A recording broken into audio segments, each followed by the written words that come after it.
What's up, dudes? Thank you very much for checking out today's video. We have been playing some Galakrond Warrior, and we are actually 10-2, so we have an 83% win rate, which is actually pretty darn nuts. We have a loss to Bob's Tavern as well, so technically 10-1, but we won't go into that one. And I don't know, we have kind of a good matchup across the board. We've been doing well against Warlocks because obviously they take loads of damage. The Warriors have mainly been the mirror match as well, so we've just managed to outrace them. Potentially, it could have been our draw that won that, or it could also be the deck choices. And then also Rogue as well, I found that we are quite favoured in. Pretty much though, the idea of a deck is you just want to play curvestone. You want to just invoke as early as you can, trade into their minions, and just get away chip damage with your invoke, essentially. That is generally how it works. The one difference I have in this deck is I am playing 2 Eternian Rovers instead of the 2 Frenzied Fellwings, because it's a little bit less tempo, but I prefer it in like the mech paladins, face hunters, dragon hunters, tempo rogues, all of those kind of matchups. It just seems to put you at a bit more of an advantage. And also it gives you an extra 2 1-drops. And 2 1-drops are pretty good to get off the mulligan. And that's pretty much the idea of a deck. I hope you guys do, of course, get something from this. I'll be doing more into kind of in-depth plays during the videos. And I have played 12 games. So it's a really small sample size. But I think that I got a lot done in that sample size. And, of course, this is the deck I hit Legend with. So, you know, it's pretty good. It's pretty good. So it can't really go wrong. And I also made misplays in the games. And we still won some of those games that I played horrifically. So it just shows you that the deck is actually genuinely good. And it's not just like the player. So there's some high level play. There's some low level play. And it also just shows off the power level of the deck overall. I hope you guys, of course, do enjoy the video, though, and the subsequent videos coming from this with the rest of the games. If you do, please hit the subscribe button down below, because you know your support is greatly appreciated. Thank you very much, my dudes. I will see you in the games.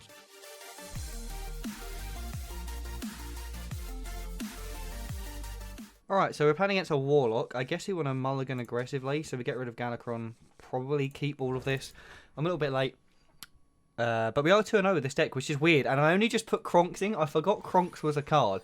I'm not going to lie to you. For some reason, my webcam is really weirdly placed. And also, I did not put on my subscribers. I'm sorry, subscribers. Enjoy that little flick from my my stream back to not stream. This isn't Zoo. Hello? I'm scared. Do I just play the thing that actually lives against Zoo? Let's do that. We could coin double 1-drops, but I can't like having this to dig for a Sign of Ruin. We're going to play this next turn, right, anyway.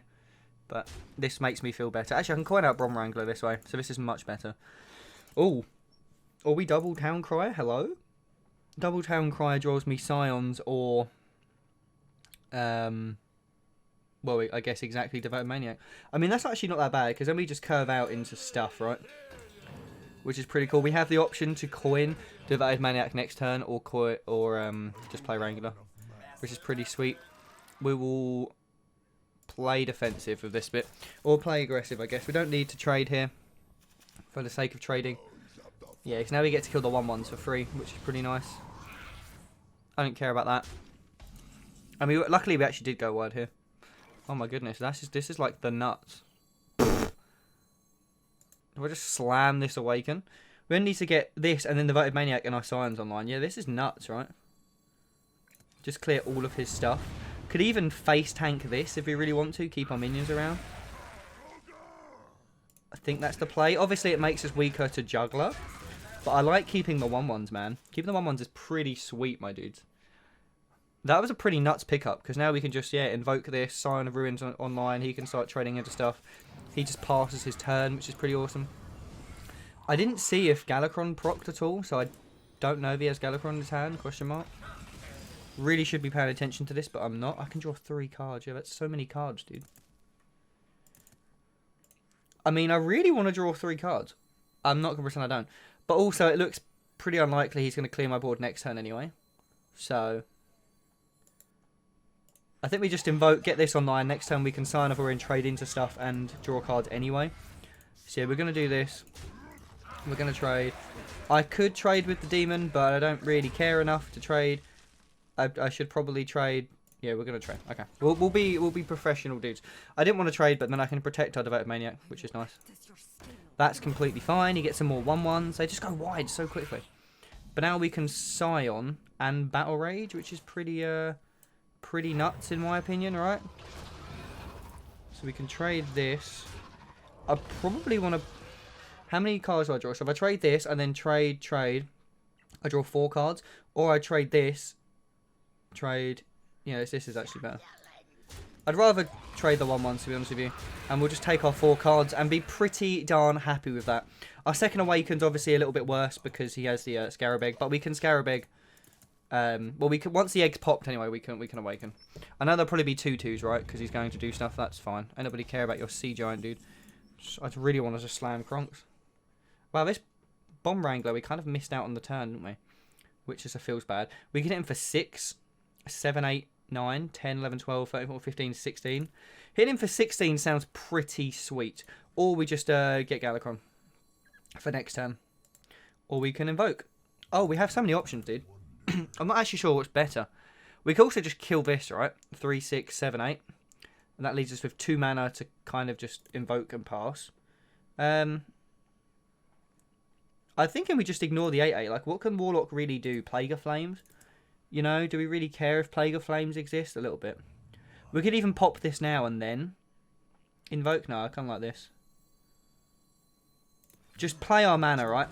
We play our stuff. And we're going to do stuff. I mean, we can't actually play Galakrond anytime soon. Because our hand is a little bit too full. And I think we can be greedy in this instance as well. And try and go for the weapon. He's invoked 3 times. So he kind of is incentivized not to drop his Galakrond as well this turn.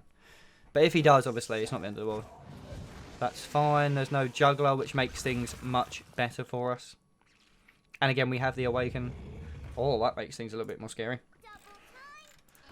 And Rush. It's a Rush boy. Okay.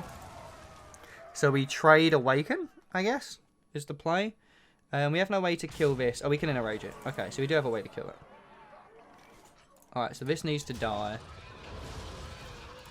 Yes. We will do this. We will Awaken.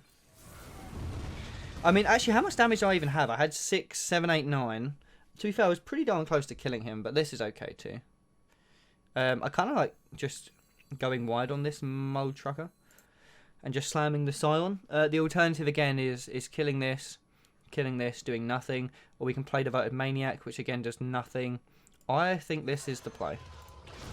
We will enrage this, we will trade this, have a few 3/2s on the board. He has already played his Dragonbite Cultist as well, and his Scarab Egg, so it's unlikely he can play 3 dudes, or summon 3 dudes, and then Plague of Flames us. So this way he actually has to play the creatures and kill them, which is pretty good for us.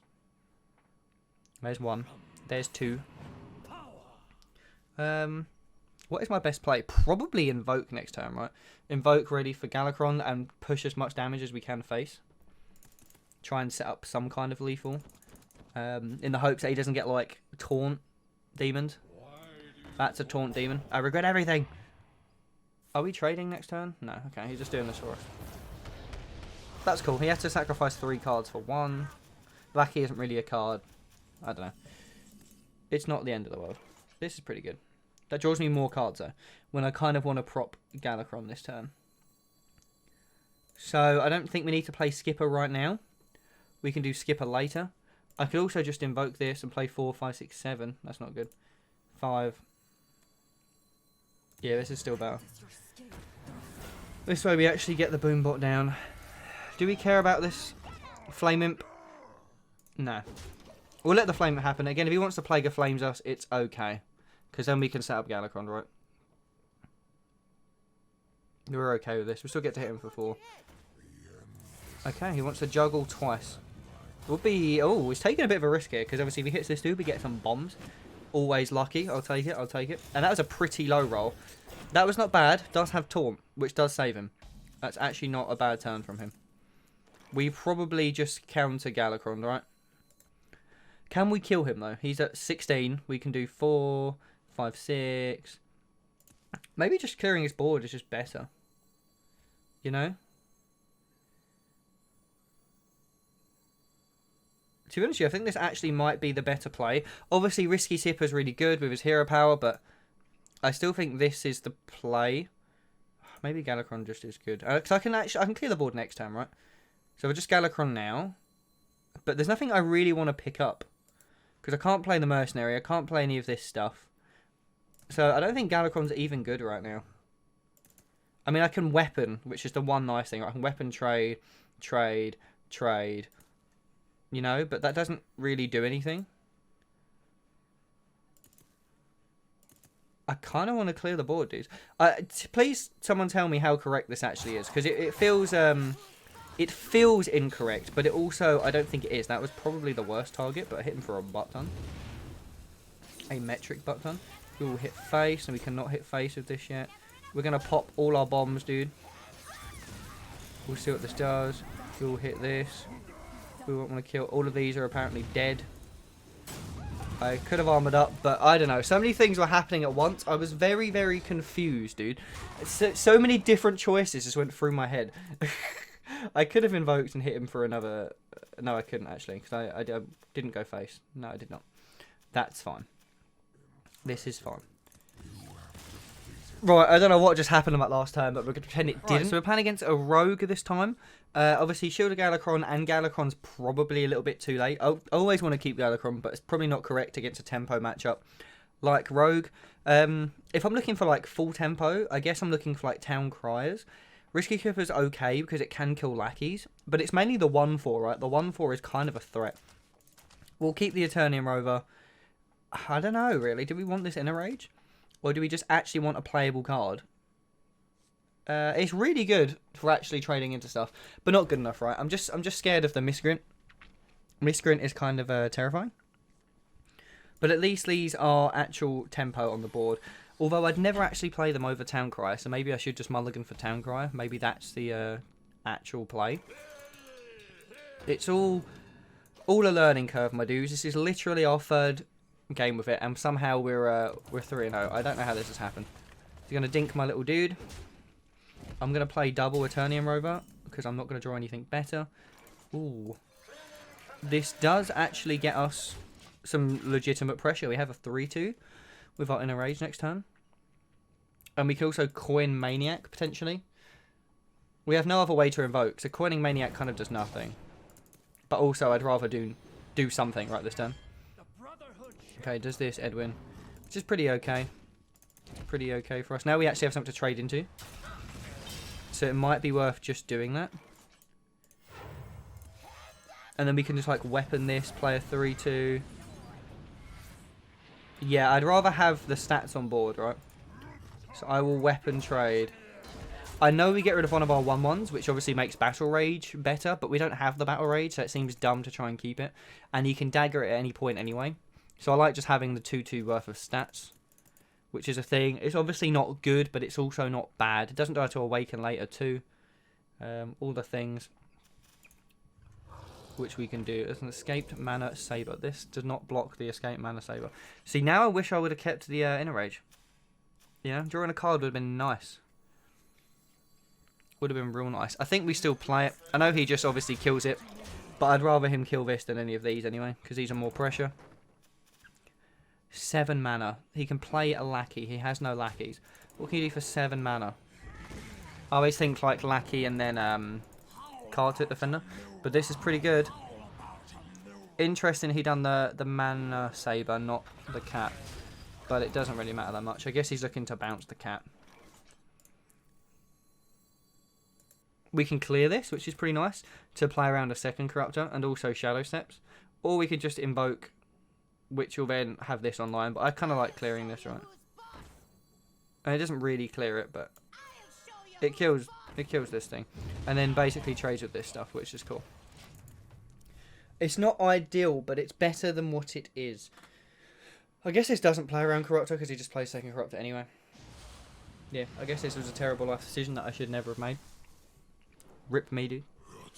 I can't do math. I feel like the skipper should trigger the skipper, which triggers the skipper, but it doesn't work like that. I might have lost due to that misplay, because that's probably the best card, or the best chance I had at coming back. And I just kind of fucked it. Because right now we'd have a Sign of Ruin online and the skipper, which would have been pretty nuts. And now we have nothing instead. Yep. I've got nothing left field. This summons adds a copy of it, so we should probably kill this. Because I'm not a fan of him getting double stuff. Nah, maybe killing the Farmer's better. Because he could have whiffed and actually just drew a creature. I don't know. He's taking a lot of damage though, so we can still just potentially burst him down. Maybe even this was better. No. This is definitely better. Yeah, I think we want to Galakrond and then get Kronks to go for damage, potentially. That might be the win condition in this game. Because we already misplayed once. He's taking so much damage that this guy doesn't care. He's got Snip Snap Zilly in his hand. He is living the life. Absolutely living the life. This is pretty good, though. We can hit him for a metric butt ton. Do I trade? Or do we just hit him? Kind of like hitting this guy, you know? He's pretty close to dead. He's pretty close to dead. Which I will take. I'm kind of sad we have to trade our 3-2 into it, but that's life. Is that a Pilther? Okay. Nice. He's still pretty close to dead, which is nice. Even though I played absolutely horrifically. We can hit him for 3, 4, 5, 6, 7. I mean, 7's a lot, dudes. Or we can set up Kronks and we can play Galakrond next turn. Nah. This way I awaken too. If I could play both of these in the same turn. Or no, because I can't play Awaken and Thingy in the same turn anyway. Yeah, this is actually better. Weirdly. Because, again, he has to spend his mana trying to kill this. Next turn we can play Kronks, and then he has to spend his mana trying to kill that. And then turn after we can play Galakrond and whatever we draw. I guess. Yeah, I've had played a lot of questionable decisions. They always get Carpet Defender, dude. Like, without fail. Like, is that actually a joke? How are rogues are so talented at getting Pharaoh Cat into Carpet Defender just every time? That draws me a card. That's a really good card. I'd rather just draw Galakrond. I could also draw both. And drawing both seems good. We're going to just cycle. This lets me hit that. This lets me actually kill that. Which is not bad. Is it better than just drawing Galakrond though? Probably not. So, we're going to go attempt to just draw Galakrond. He couldn't kill this last turn, so it's unlikely he can kill it this turn. It's basically the plan. Just hope he doesn't draw a second Eviscerate. Or what else could actually be do things? I guess Face Disruptor again is kind of a nightmare. So he gains his 3, so he does exactly what we do anyway, but we made him do the trade, which means this 3-1 can't attack. That's fine. Just gonna sap my... Oh my goodness, okay. That I am completely okay with that, dude. Nice sap, bro. So we get to Galakrond and potentially win. If I get anything with Rush, he doesn't die, but pretty freaking close. So we have to do this. Like, Shield of Galakrond trade just seems bad, right? So we just draw a butt ton of cards. That's our big boy. These are all pretty big. I mean, I just play the 3-mana 7/7, right? Nothing has a rush, so we're definitely trading here. The 5/7 seems just as good as a 7/7, to be honest with you. But I also don't want to like mill myself, so we're going to play a 7/7. Obviously, this does get better with the second Inner Rage if I draw that. So maybe that was the play. I don't know. 7/7 lives all of his stuff though. What are you going to do? Sap me again? You know? Kronks is also 5 burst damage we have. So we actually have 10 damage in hand. He's at like 13. In fact, we have 5, 10, add 8. We have 18 damage in hand. So I think he's dead unless he gets Taunt Lackey, which he didn't. So he's dead. He has another Lackey though, right? If he taunts Krakow, we actually win. I feel there is no justice in this world, dude. I am so sorry. I should not have won this game. In any sense of the word. My dear friend, I am so very sorry that I won this game. Because I am hot trash. Deal 5, deal restore 5. There you go. Deal 5, restore 5. I mean, really doesn't matter. I could actually just... Could have just won with Hero Power, but I didn't count. So instead I done this. Just wanted to hit him for a butt ton. Yeah, no, this deck's pretty degenerate, my dudes. Pretty degenerate.